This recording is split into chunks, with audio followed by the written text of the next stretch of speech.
Nakamas Power. Itulah kunci kemenangan Luffy selama ini di serial One Piece. Dan di mode Gear 5, kekuatan Luffy ini berada di level yang sangat-sangat luar biasa. Yang alasannya kenapa? Yuk kita bahas bersama di video ini. Nah, garis besar di sini kali ini, dimana ada satu hal yang mungkin membuat kita salah paham tentang kemampuan yang dimiliki oleh bakat Senjo kita alias Luffy. Apalagi setelah dia akhirnya dapat mengawakeningkan buah iblis dari Nika-nya. Dimana kekuatannya bukan hanya soal fisik atau kebebasan alasan gak nikah, tapi tentang satu konsep mendalam nih yang selalu ada di balik setiap kemenangan dari Luffy. Nah, jadi pastikan kalian tonton video sampai habis agar tidak ada informasi yang miss dan juga setengah-setengah, karena One Piece itu udah masuk akal, tapi akal bisa masuk. Dan buat para proses baru juga bisa bantu subscribe dan nyalakan bel notifikasinya. Nah, mari tanpa basa-basi lagi kita langsung saja. Wadaw.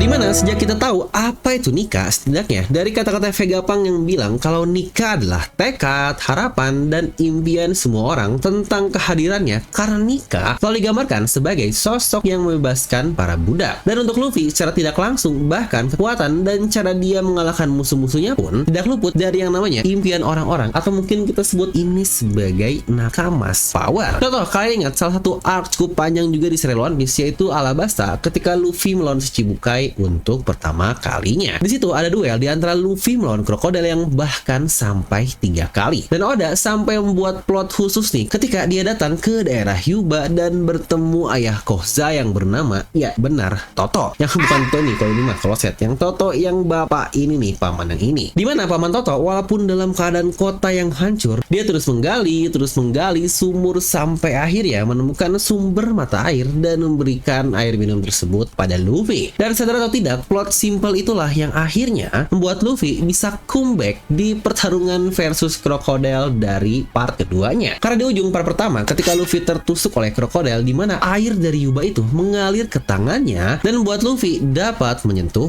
tubuh pasirnya. Ya benar, ini pula lah yang membuat Luffy mendapatkan solusi bagaimana cara mengalahkan krokodil, yaitu dengan air. Karena pada saat itu konsep haki masih belum ada. Di mana Nakamas Power yang tersalurkan dari impian rakyat-rakyat di sana pun, yang kalau kalian sadar, bahkan semua orang menginginkan untuk datangnya hujan. Dimana harapan bersama yang akhirnya tercapai ketika krokodil telah dikalahkan. Lanjut arc selanjutnya juga, yaitu Skypiea. Di sini pun kita melihat hal yang cukup serupa. Jangan lupa tujuan utama Luffy pergi ke sana dengan semua plot yang diceritakan itu bukanlah untuk mengalahkan Enel. Luffy sama sekali tidak peduli dengan keadaan di sebuah negeri. Tapi tujuan utama Luffy hanya untuk membunyikan lonceng emas agar keturunan Norland alias Pohon Kriket dapat mendengarnya dari lautan di bawah sana, dan perjuangannya selama ini tidak sia-sia untuk terus mencari ke dasar lautan. Dimana lonceng emas ini pula menjadi simbol bagi Sandia dan banyak penduduk Skypiea. Bahkan sepanjang arc kita difokuskan dalam pencarian emas saja untuk arc dari Skypiea ini. Ya walaupun jika kita mau membahas lebih dalam tentang satu arc ini, itu pun bisa sangat-sangat dalam sekali. Karena untuk konsep dan juga beberapa deep dari Skypiea, menurut saya ini benar-benar menjadi miniatur tentang apa yang terjadi di dunia One Piece selama berabad-abad sejak Void Century. Tapi lagi-lagi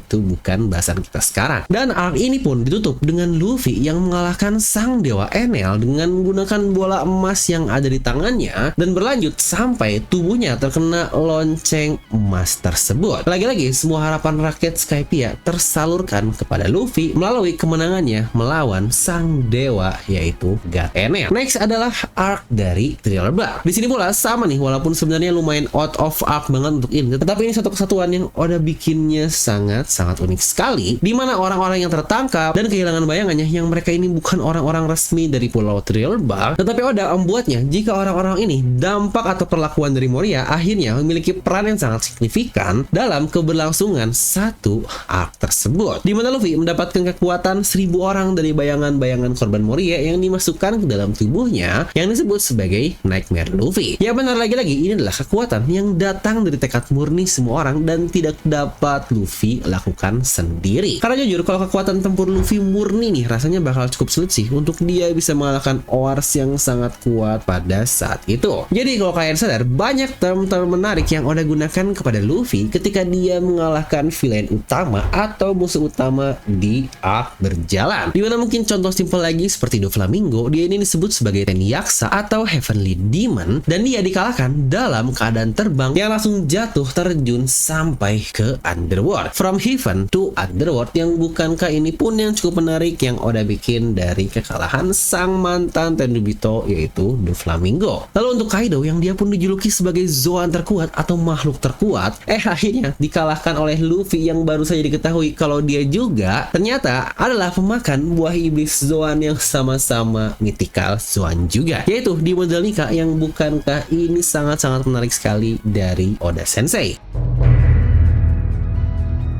Ya benar sekali lagi, Sun God Nika Luffy adalah manifestasi dari semua impian, harapan, dan perjuangan orang-orang yang percaya kepada dirinya. Dan Haki pun memiliki prinsip yang sama dengan semua hal tadi, yaitu perwujudan tekad. Makanya kenapa Haki Luffy semakin kesini semakin baik, karena lagi-lagi tekad yang dia miliki pun terus meningkat seiring bertumbuhnya Luffy, seiring dia mendapatkan banyak pengalaman dalam petualangannya. Makanya Hakinya semakin lama semakin kuat juga. Jadi semua hal yang telah berjalan di tiap-tiap arc oleh Oda kepada Luffy ini seperti pesan kalau Luffy tidak pernah bertarung secara sendirian. Dan bahkan Guild Fort Luffy pun bukanlah kekuatan individu, tetapi cerminan dari kolaborasi orang-orang yang memiliki impian yang sama. Nah lalu apa ini untuk saga terakhir dari One Piece nanti? Ya benar, Luffy masih memiliki musuh-musuh seperti Kurohige, Akainu, Gorosei, dan bahkan Imu. Dengan dunia yang sudah semakin paham nih pasca siaran Vegapunk, orang-orang pun pasti akan mulai menanamkan kebencian dan harapannya kepada pemerintah dunia yang pasti berdampak ke Tenryubito, Gorosei, dan juga Imo. Nah inilah mungkin kunci lain bagi Luffy untuk terus bangkit dan menemukan kekuatan baru. Nah jadi itulah untuk satu video singkat kali ini tentang bahasan lengkap, yaitu bagaimana sebenarnya Gear 5 Luffy bekerja, terutama dari banyaknya nakamas power yang dimiliki dengan orang-orang yang ada di sekelilingnya. Apalagi kemampuan Luffy sudah meningkat nih di mode tertingginya, yang ini pun pasti akan menjadi katalis bagi kemampuan Luffy untuk menjadi sangat-sangat gila sekali. Yang kalau menurut kalian seperti apa tentang kemampuan Luffy ini, bisa langsung tuliskan pendapat kalian di kolom komentar. Dan sebelumnya juga saya pernah membahas apa kira-kira power up Luffy untuk saga terakhir, itu pun di video ini bisa langsung kalian tonton. Dan seperti biasa, semoga kalian terhibur dengan video ini. Like aja kalian suka, dislike kalau suka, jangan lupa untuk subscribe dan juga share teman kalian. Gue Devan pamit, and I'll see you guys next time.